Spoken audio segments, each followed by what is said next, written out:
જય માતાજી।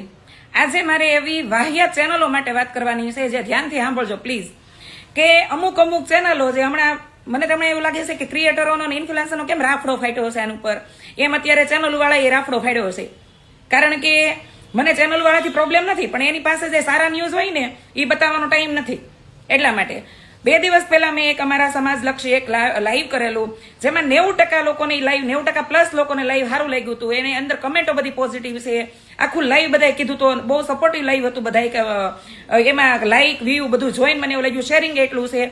તો એમાંથી કોઈક વાહિયાત વ્યક્તિએ પોતાની ચેનલની ટીઆરપી વધારવા માટે એક એવો કટકો કાપ્યો છે, એવી નાની એવી ક્લિપ કાપી અને ગલત રસ્તે દોરવા માટે અને ગલત મેસેજ ઉભો કરવા માટે પોતાની ચેનલમાં લગાવી છે, જે ખાસી વાયરલ થઈ છે। કાલે મને 8 થી 10 જણા એ મોકલી અને મારા મિત્રો હોય એટલે મોકલે, ભાઈ જો કૃષ્ણાબેન આમ કર્યું, અને એમાં એટલી બધી વાહિયાત કમેન્ટો કરી છે।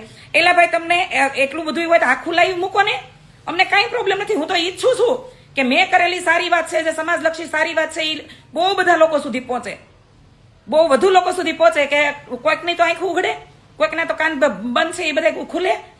તો તમે આખું લાઈવ મૂકો ને એટલે લોકોને ખબર પડે કે કૃષ્ણાબેને આ લાઈવમાં શું કીધું હતું એમ। એવો કટકો હું કામ કાપીને મૂકો છો કે જે અલગ દિશાએ દોરે? કોકને તેમ લાગે ને કે કૃષ્ણાબેન પોતાના સમાજની બેન દીકરીઓને આમ કીધું તેમ કીધું, કે અથવા તો ખરાબ શબ્દો કીધા। તમારે જો તારાના તેજ હોય ને એમાંથી કઈ ચંદ્ર ન સુપાઈ જાય, બરાબર? અને સાબડે ઢેકા સૂરજ ન રહે।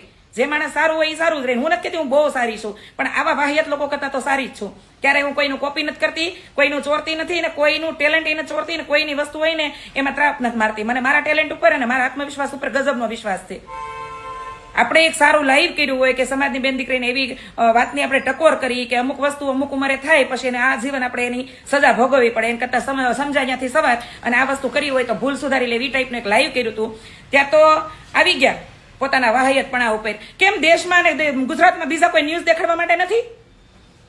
ખેડૂતોને એટલું નુકસાન થાય છે, આ માવઠા થાય છે, ભ્રષ્ટાચારી નેતાઓના ભ્રષ્ટાચાર, આ બેફામ થયેલું ગુજરાત અત્યારે, જેમાં નાના મોટા તાયે દેન હાસ્તા બને છે, એ વસ્તુ દેખાડતા નથી આવડતી।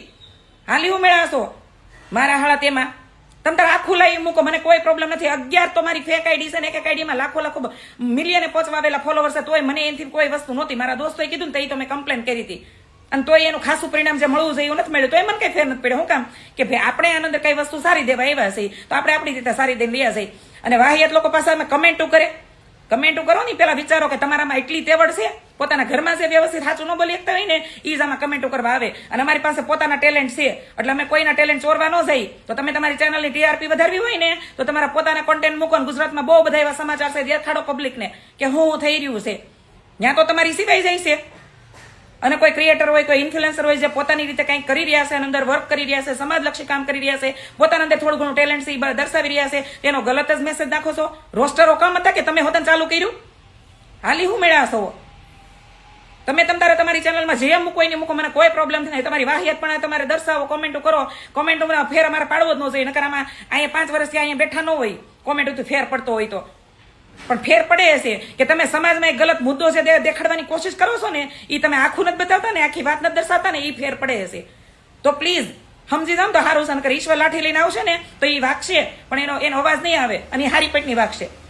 ગમે એ લેડીઝનું મોરલ ડાઉન કર્યા કરતા બેઠા હમણાં કોઈ એવી વાહિયાત પણ આપણે દર્શાવી હોય તો એમ થાય કે હાલો ભાઈ કે આ લોકોએ એવું મિસયુઝ કર્યો અથવા તો આપણને એને આવું કર્યું, એમ ટોર્ચર કર્યું। કાંઈ કોઈ વસ્તુ એવી ગલત નથી લાઈવમાં કીધી। 2 દિવસ પહેલાનું ફેસબુકનું લાઈવ છે જે ખાસું વાયરલ છે, કેટલા બધા લોકોએ શેર કર્યું છે, 2 લાખ પ્લસ એમાં વ્યૂ છે। તો એટલા બધા લોકોને એ ગલત લાગ્યું અને તમને એકને જ એવું લાગી ગયું, એ બધાને સાચું લાગ્યું, તમને એકને જેને આ ચેનલ બનાવી છે ને એ ચેનલની મને ખબર નથી, કારણ કે હું બહુ એમાં ડીપલી નથી, મારે અત્યારે મેરેજનો ટાઈમ છે, પણ અત્યારમાં મગજ ગયો, કારણ કે 10 જણાએ મને લાઈવ શેર વિડીયો શેર કરી દીધો, જોવો કૃષ્ણાબેન, એટલે શરમ આવી જોઈ। ગુજરાતમાં કેટલા બધા અત્યારે નાના મોટા હાદસાઓ ઘટી રહ્યા છે, એ દેખાડો ને તમારા તેવડ હોય તો। અને આ તો નહીં નવા નાના મોટા ક્રિએટરો લઈ લઈને પોડકાસ્ટમાં બેહારી દઈને વાહિયાતપણા જેવા પ્રશ્નો કરીને બેહારી દે। રિયલ પ્રશ્ન પૂછો ને ઓલા હામેદામાં તેવડ હોય ને તેને કયો રિયલ જવાબ આપે, ખબર પડે। સોશિયલ મીડિયામાં કોઈ રિયલ મુદ્દા ઉપર બોલવું નહીં, જેવી તે વાત નથી। અહીં ડોહી ધમકીના કોલ, કોર્ટ કચેરીઓ, પોલીસ સ્ટેશન, એ બધું તમારામાં તેવડ હોય ને તો તમે ક્યાંય પૂગી ગયા હોત, તમારે એવી ચેનલોમાં બીજાના વિડીયોની ક્લિપો ન નાખવી પડી હોત, સમજાય એને વંદન।